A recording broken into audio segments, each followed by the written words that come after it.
Selamat datang di Kadirun Mengabarkan bersama gue Muhammad Deva Setiawan. Strategi kesuksesan PKI pada pemilu pertama 1955. Tahun kemarin, lebih tepatnya pada tanggal 14 Februari 2024, seluruh rakyat Indonesia sudah melaksanakan pemilihan umum atau biasa disebut pemilu tuh. Pemilu itu diselenggarakan untuk rakyat memilih presiden dan juga anggota Dewan Perwakilan Rakyat atau DPR. Kemudian beberapa bulan setelahnya disusul oleh pemilihan kepala daerah yang diselenggarakan pada tanggal 27 November tahun 2024. Untuk pemilu sendiri, presiden sudah melaksanakan sekitar 100 hari lebih kerja masa pemerintahan Prabowo Gibran. Kemudian untuk pilkada sendiri, para kepala daerah baru saja melaksanakan retret. Dan juga ada daerah-daerah yang bukan berpotensi lagi. Menurut putusan Mahkamah Konstitusi, diharuskan untuk melaksanakan pemilihan suara ulang atau PSU. Di antaranya seperti Kabupaten Pasaman dari Sumatera Barat, Kabupaten Mahakam Ulu, Kabupaten Bovendigul. Kita kalau mendengar Bovendigul ingat seperti masa-masa perjuangan orang-orang yang dibuang ke Bovendigul seperti Bung Hatta.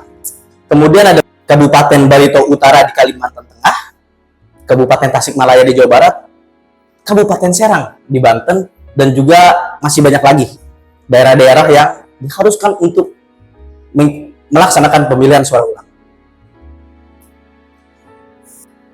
Di pemilu tahun 2024 kemarin, di ranah eksekutif, pasangan calon 02 Prabowo Gibran nyapu bersih suara dengan total 96.214.691 suara, atau kurang lebih sekitar 58% lah dari total suara yang masuk pada pemilu kemarin. Namun di ranah legislatif berbanding terbalik. Di DPR, PDI Perjuangan yang justru mendominasi suara, menempati urutan pertama dengan suara terbanyak dengan total 25.387.279 suara atau sekitar 16% suara yang masuk. Kemudian disusul oleh Golkar dengan 21.208.654 suara atau sekitar 15%. Kemudian di bawahnya diikuti oleh Gerindra, PKB, dan juga Nasdem sebagai 5 partai dengan suara terbanyak.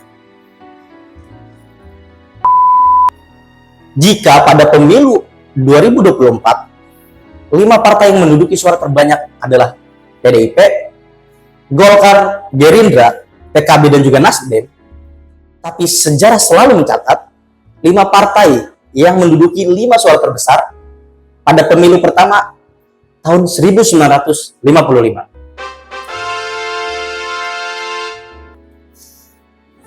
Urutan pertama ditempati oleh PNI atau Partai Nasional Indonesia yang mendapatkan suara sekitar 8.434.633 suara.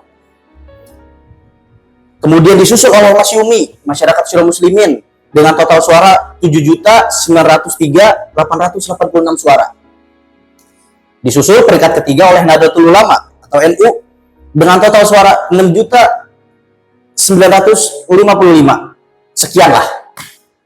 Urutan keempat disusul oleh Partai Komunis Indonesia atau biasa yang kita kenal sebagai PKI dengan total suara 6.179.914 suara.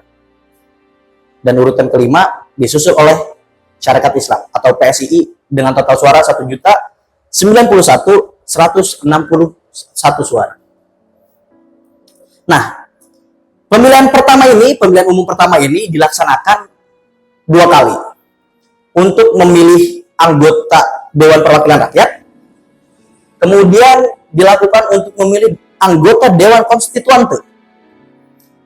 Jika dihitung, PNI mendapatkan 57 kursi, serupa dengan Masyumi yang mendapatkan 57 kursi, kemudian disusul oleh NU yang mendapatkan sekitar 45 kursi, disusul oleh PKI yang mendapatkan 39 kursi dan PSII mendapatkan sekitar 8 kursi. Seperti yang tadi dibilang, pemilu pertama pada tahun 55 itu diselenggarakan 2 kali. Yang pertama pada tanggal 29 Desember. Yang pertama untuk memilih anggota Dewan Perwakilan Rakyat. Selanjutnya diselenggarakan pada sekitar tanggal 15 Desember. 15 Desember tahun 55 digelar untuk memilih anggota konstituante. Pemilu pertama sendiri itu diikuti sekitar 30 partai politik lah. 39 kalau nggak salah. Cukup banyak waktu itu. Nah, pemilu tahun 1955 ini memang dinilai menjadi pemilihan umum yang paling seru. Kenapa? Karena selain menjadi pemilihan terbersih dalam artian nggak ada unsur-unsur money politik, nggak ada unsur-unsur gimmick ya, nggak kayak pemilu-pemilu sekarang kebanyakan gimmick. Pemilu tahun 55 clean and clear, bersih. Kenapa bisa kayak gitu? Karena pemilu pertama seperti medan perang ideologi. PNI membawa senjata nasionalismenya. Masyumi, NU, PSII membawa senjata Islamnya. PKI tentu saja membawa senjata berupa palu dan arit. Membawa senjata komunismenya untuk memenangkan pemilu tahun 55 itu sendiri. Jika PNI disebut sebagai partai priai karena memilih kalangan kaum atas sebagai lumbung suara, Masyumi, NU, dan Syarikat Islam memilih kalangan santri dan kiai sebagai lumbung suara, PKI disebut sebagai partai rakyat, partai buruh, dan juga partai petani. Karena PKI menjadikan kaum abangan, petani, buruh, nelayan menjadi target utama suaranya.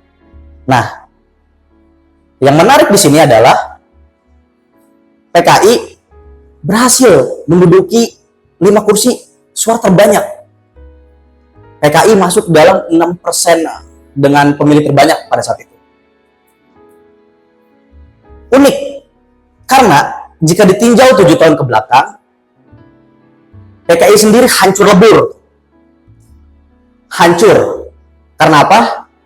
Karena peristiwa pemberontakan Madiun tahun 1948. Bayangkan, ya.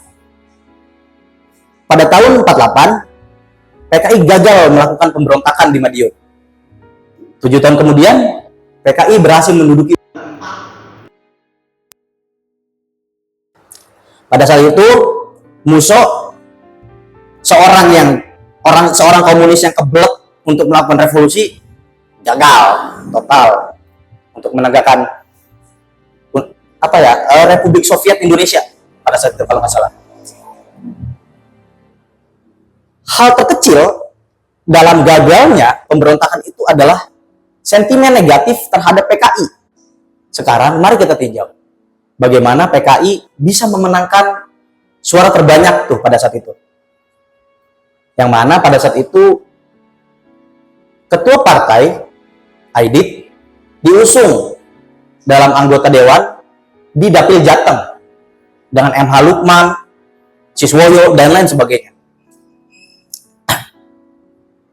Di Kresidenan Surakarta, Dapil Jateng, di Kresidenan Surakarta yang terdiri dari Solo, Sragen, Karanganyar, Wonogiri, Sukoharjo, Salatiga, Boyolali, dan Klaten, PKI meraup suara besar. Kurang lebih sekitar 747 suara. Wow, mantap pokoknya. Paling banyak memang di basisnya PKI. Surakarta, Boyolali, dan juga Klaten. Oh, Klaten nggak usah diomong. Basis besar PKI pada saat itu disebut CS, Komite Seksi. Di Kresidenan Semarang, dalam Dapil Jateng, PKI mendapatkan sekitar 60% suara atau sekitar 451.000 suara. Kemudian, bagaimana strategi PKI dalam memenangkan kader-kadernya dalam pemilu pertama ini? Aidit yang dipasang di Dapil Jateng bukan tanpa alasan. Aidit ditempatkan di Jawa Tengah karena pada saat itu PKI melihat bahwa Jateng memiliki potensi yang besar. Seperti potensi kader, potensi historik, karena PKI memang lahir di Jawa Tengah, dan masih banyak yang lainnya. Alasan inilah yang kemudian CDB atau Komite Daerah Besar itu memilih Jateng sebagai daerah pilih Aidit dan kawan-kawan. Jadi pada saat itu sebenarnya sama aja kayak sekarang. Kalau sekarang ada PP atau PB, ya kan, pengurus pusat, pengurus besar. Waktu itu PKI namanya CC, Komite Sentral. Di bawah CC itu ada yang namanya CDB dan juga CP, Komite Provinsi dan juga Komite Daerah Besar. Bedanya ada dari lumbung kader antara CP dan juga CDB ini. Kemudian di bawahnya itu ada komite seksi atau kalau sekarang sih pengurus cabang ya, tingkat kabupaten kota, Klaten salah satunya. Nah, segala bentuk potensi inilah yang kemudian diturunkan ke desa-desa dengan target tinggi. Namun bagaimana caranya? Kos politik harus minim. Hal inilah yang kemudian muncul dalam manifest yang dikeluarkan oleh PKI pada Kongres kelima tahun 54, 1 tahun sebelum pemilu. PKI dapat memasuki 5 besar dalam pemilu tahun 55 karena PKI memiliki strategi yang cukup efektif pada saat itu. Yang mana PKI menyasar kaum tani, kaum buruh, kaum abangan sebagai lumbung suara. Kemudian PKI membuat isu-isu agraris tuh. Isu-isu agraris menjadi concern PKI pada saat itu. Isu agraris inilah yang kemudian PKI gunakan untuk mengambil suara di masyarakat bawah. Sebagai negara agraris, tentunya sebagian besar masyarakat Indonesia pada saat itu berprofesi sebagai petani. Dan masalah terbesar pada saat itu adalah kepemilikan tanah. Atau setidaknya permasalahan polarisasi komposisi penggunaan tanah antara petani dengan para tuan tanah atau feodal, ataupun antara petani dengan kolonialisme pada saat itu. Masalah pertanahan dan para petani inilah yang kemudian diangkat oleh PKI sebagai isu strategis pada saat itu. Untuk apa? Kalau PKI dulu menyebut untuk menciptakan revolusi sosial berdasarkan Marxisme dan Leninisme. Mendekati pemilu, PKI semakin gencar mengangkat isu-isu yang berbau agraris, hingga PKI membentuk organisasi underbow pada saat itu, yang biasa kita kenal sebagai BTI atau Barisan Tani Indonesia, dan juga Sakti, Syarikat Tani Indonesia. Nah, bagaimana strategi PKI? Selain menyasar kaum-kaum bawah, kaum abangan, kaum buruh, kaum tani sebagai lumbung suara, PKI memaksimalkan geopolitik pada saat itu. Seperti apa? Contohnya di Kabupaten Klaten. Di Klaten, yang dikenal sekarang sebagai daerah wisata air, pada saat itu dimanfaatkan oleh PKI. Dimanfaatkan untuk apa? Untuk menjadi media untuk kampanye tentunya. Pada saat itu PKI membuat rakit yang tentu saja rakit-rakit tersebut dihias ya tentu saja dengan logo Palu Arit gitu ya, dengan warna merah kebanggaannya. Kemudian dihanyutkan dihanyutkan, menyusuri sungai ya. Jadi itu namanya kampanye senyap. Jadi tanpa suara, tanpa hidup, rakit terus berjalan menyusuri sungai, dilihat oleh orang yang mandi, dilihat oleh orang yang sedang mencuci baju pada saat itu. PKI menggunakan itu. PKI menggunakan sungai atau biasa dikenal sebagai aliran air lah pada saat itu. Di Semarang, Kendal, PKI menggunakan layang-layang. PKI menggunakan layang-layang untuk media kampanye. Jadi teknisnya adalah PKI menerbangkan ribuan layang-layang. Yang layang-layang tersebut memang digambar palu arit semuanya. Diterbangkan, kemudian ketika sudah tinggi, dilepas semuanya. Bayangkan tuh.